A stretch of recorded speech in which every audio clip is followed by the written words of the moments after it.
अमेरिकी राष्ट्रपति Donald Trump ने हाल ही में भारत पाकिस्तान तनाव को लेकर एक बड़ा और विवादित दावा कर दिया है। उन्होंने कहा कि यदि उन्होंने हस्तक्षेप नहीं किया होता, इंट्रूड नहीं किया होता, तो पाकिस्तान के प्रधानमंत्री शहबाज शरीफ मर जाते। लाखों नहीं बल्कि करोड़ों लोगों की जान चली जाती। ट्रंप ने यह भी दावा किया कि भारत द्वारा चलाए गए ऑपरेशन सिंदूर के दौरान स्थिति बेहद गंभीर हो गई थी और उनके दखल से ही युद्ध टल पाया। उनके इन दावों ने दक्षिण एशिया की राजनीति में नई बहस छेड़ दी है, खासकर तब जब भारत ने स्पष्ट रूप से इन दावों को खारिज किया है। ट्रंप का ये बयान उस समय आया जब एक सार्वजनिक मंच से वो संबोधित कर रहे थे। उन्होंने कहा कि भारत और पाकिस्तान के बीच हालात इतने बिगड़ गए थे कि लड़ाकू विमान गिराए जा रहे थे और युद्ध किसी भी क्षण पूरे पैमाने पर फैल सकता था। उनके अनुसार उन्होंने दोनों देशों के नेताओं से सीधे बात की और सख्त संदेश दिया कि यदि संघर्ष नहीं रुका तो अमेरिका व्यापारिक समझौतों पर पुनर्विचार करेगा। हालांकि भारत ने ट्रंप की इस टिप्पणी का ना उस वक्त समर्थन किया था, कोई प्रतिक्रिया दी थी, और ना ही इस वक्त।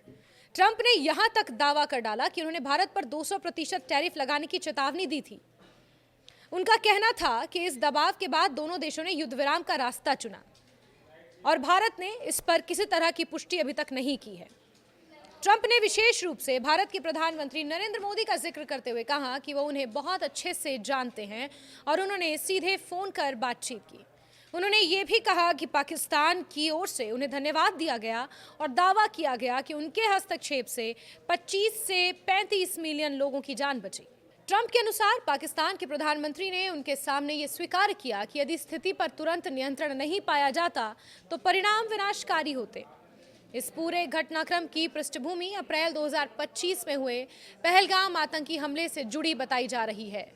जम्मू कश्मीर के पहलगाम क्षेत्र में हुए इस हमले में 26 लोगों की जान गई थी। भारत ने इस हमले के लिए पाकिस्तान समर्थित आतंकवादी ढांचे को जिम्मेदार ठहराया, जिसके जवाब में भारत ने ऑपरेशन सिंदूर की शुरुआत की, जो अभी भी जारी है आतंकवाद के खिलाफ, जिसके तहत सीमा पार आतंकवादी ठिकानों और इंफ्रास्ट्रक्चर पर सटीक हमले किए गए। भारतीय सूत्रों के अनुसार ये एक सीमित और लक्षित सैन्य कार्रवाई थी, मिनिमम कोलिटरल डैमेज को सुनिश्चित करते हुए, जिसका उद्देश्य केवल आतंकी नेटवर्क को निष्क्रिय करना था, न कि पाकिस्तान के साथ व्यापक युद्ध छेड़ना।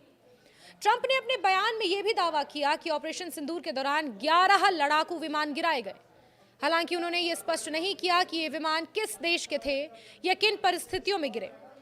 इस दावे ने भी कई सवाल खड़े किए हैं, क्योंकि दोनों देशों की ओर से आधिकारिक तौर पर इस तरह के किसी बड़े नुकसान की पुष्टि नहीं की गई है। विशेषज्ञों का मानना है कि यदि इतने बड़े पैमाने पर फाइटर जेट गिराए गए होते तो उसका स्वतंत्र और वैश्विक स्तर पर सत्यापन हो चुका होता। पाकिस्तान के प्रधानमंत्री शहबाज शरीफ ने भी ट्रंप की सराहना करते हुए उन्हें मैन ऑफ पीस और दक्षिण एशिया के लोगों का मसीहा बताया। पाकिस्तान की ओर से यह संदेश गया कि अमेरिकी मध्यस्थता ने क्षेत्र को बड़े युद्ध से बचा लिया। ये बयान पाकिस्तान की उस कूटनीति रणनीतिक के अनुरूप माना जा रहा है जिसमें वो लंबे समय से कश्मीर मुद्दे पर अंतर्राष्ट्रीय मध्यस्थता की वकालत करता रहा है। दूसरी ओर भारत ने ट्रंप के दावों को सिरे से खारिज कर दिया। भारतीय विदेश मंत्रालय और आधिकारिक सूत्रों ने कहा कि भारत और पाकिस्तान के बीच किसी भी तरह का युद्ध विराम या तनाव कम करने की प्रक्रिया द्विपक्षीय तंत्र के माध्यम से हुई, जिसमें director general of military operation यानी DGMO स्तर की बातचीत शामिल थी। भारत का रुख स्पष्ट रहा कि वो कश्मीर या किसी भी द्विपक्षीय मुद्दे पर तीसरे पक्ष की मध्यस्थता स्वीकार नहीं करेगा और इसी तरह ट्रंप का बयान भारत ने खारिज किया। भारत का मानना है कि सभी विवाद शिमला समझौते और द्विपक्षीय ढांचे के तहत ही सुलझाए जाएंगे। विश्लेषकों का कहना है कि ट्रंप के बयान को कई स्तरों पर समझने की जरूरत है।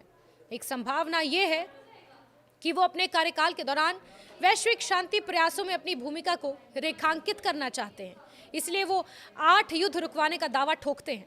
उन्होंने पहले भी उत्तर कोरिया, अफगानिस्तान और मध्य पूर्व जैसे मुद्दों पर अपनी मध्यस्थ भूमिका को बढ़ा चढ़ाकर पेश किया है। ऐसे में भारत पाकिस्तान तनाव के संदर्भ में भी वो अपनी छवि एक निर्णायक नेता और संकट मोचक के रूप में प्रस्तुत करना चाहते हैं। दूसरी संभावना ये है कि ये बयान घरेलू राजनीतिक संदर्भ में दिया गया हो। अमेरिका में चुनावी राजनीति के दौरान विदेशी नीति की उपलब्धियों को अक्सर प्रमुखता से उभारा जाता है। ट्रंप ने अपने भाषण में स्टेट ऑफ द यूनियन जैसे मंच का उल्लेख करते हुए ये दोहराया कि उन्होंने बड़े पैमाने पर युद्ध को टाल दिया। इस तरह के दावे समर्थकों के बीच उनकी छवि को मजबूत कर सकते हैं, भले ही अंतर्राष्ट्रीय स्तर पर इन पर विवाद हो। हालांकि ये भी ध्यान देने योग्य है कि भारत और पाकिस्तान दोनों परमाणु शक्ति संपन्न देश हैं। ऐसे में किसी भी सैन्य टकराव का वैश्विक प्रभाव हो सकता है। विशेषज्ञ मानते हैं कि दोनों देशों की सैन्य और राजनीतिक नेतृत्व संरचनाएं इस तथ्य से भली भांति परिचित हैं और इसलिए पूर्ण युद्ध की संभावना को टालने के लिए सावधानी बरती जाती है। 1999 के कारगिल संघर्ष से लेकर 1919 के बालाकोट एयर स्ट्राइक तक दोनों देशों के बीच तनाव बढ़ा है, लेकिन अंततः नियंत्रण की दिशा में प्रयास हमेशा हुए हैं। ट्रंप द्वारा 25 और 35 मिलियन लोगों की जान बचाने का दावा कई सवाल खड़े करता है। इतने बड़े पैमाने पर संभावित हताहतों का आंकड़ा किसी पूर्ण परमाणु युद्ध की स्थिति में ही संभव माना जा सकता है, लेकिन ऐसे किसी आसन्न परमाणु हमले के संकेत सार्वजनिक रूप से सामने नहीं आए थे। इसीलिए आलोचकों का कहना है कि यह आंकड़ा अतिरंजित हो सकता है, यानी कि एग्जैजरेटेड हो सकता है। अंतर्राष्ट्रीय सुरक्षा विशेषज्ञों का मानना है कि भारत और पाकिस्तान के बीच तनाव भले ही गंभीर हो, लेकिन दोनों देश सीधे परमाणु हमले की दहलीज पर थे, इसका कोई ठोस प्रमाण नहीं है। इस पूरे प्रकरण ने एक बार फिर भारत पाकिस्तान संबंधों की संवेदनशीलता को उजागर कर दिया है। पहलगाम हमले के बाद भारत की प्रतिक्रिया को उसकी आतंकवाद के खिलाफ सख्त नीति के रूप में देखा गया। वहीं पाकिस्तान ने अंतर्राष्ट्रीय समुदाय से संयम बरतने और बातचीत का आग्रह किया। अमेरिका सहित कई देशों ने दोनों पक्षों से शांति बनाए रखने की अपील भी की थी, लेकिन भारत ने स्पष्ट किया कि उसकी कार्रवाई आतंकवाद के खिलाफ थी, न कि पाकिस्तान की जनता के खिलाफ। ये कहना ठीक है कि ट्रंप के दावों में कितनी सच्चाई है, कितना राजनीतिक बयानबाजी का तत्व है। एक ओर वो स्वयं को दक्षिण एशिया में शांति स्थापित करने वाले नेता के रूप में प्रस्तुत कर रहे हैं, वहीं दूसरी ओर भारत आधिकारिक रूप से किसी भी तीसरे पक्ष की मध्यस्थता से इनकार कर रहा है। पाकिस्तान की ओर से मिली प्रशंसा भी इस बहस को और जटिल बनाती है। दक्षिण एशिया की राजनीति में बयानबाजी अक्सर कूटनीतिक रणनीति का हिस्सा होती है। ट्रंप का ये दावा भी उसी व्यापक परिप्रेक्ष्य में देखा जा सकता है जहां वैश्विक नेता अपनी भूमिका को निर्णायक बताने की कोशिश करते हैं, लेकिन वास्तविकता यह है कि भारत और पाकिस्तान के बीच संबंध बेहद जटिल है, ऐतिहासिक और बहुस्तरीय हैं, जिन्हें किसी एक फोन कॉल या एक चेतावनी से पूरी तरह नियंत्रित नहीं किया जा सकता। इस पूरे घटनाक्रम ने यह जरूर स्पष्ट कर दिया है कि भारत पाकिस्तान तनाव विश्व राजनीति में अब भी संवेदनशील मुद्दा है और किसी भी बड़े देश का बयान क्षेत्रीय कूटनीति पर असर डाल सकता है। आने वाले समय में यह देखना दिलचस्प होगा कि क्या इस मुद्दे पर और आधिकारिक स्पष्टीकरण सामने आते हैं या ये बयान केवल राजनीतिक विमर्श का हिस्सा बनकर रह जाता है।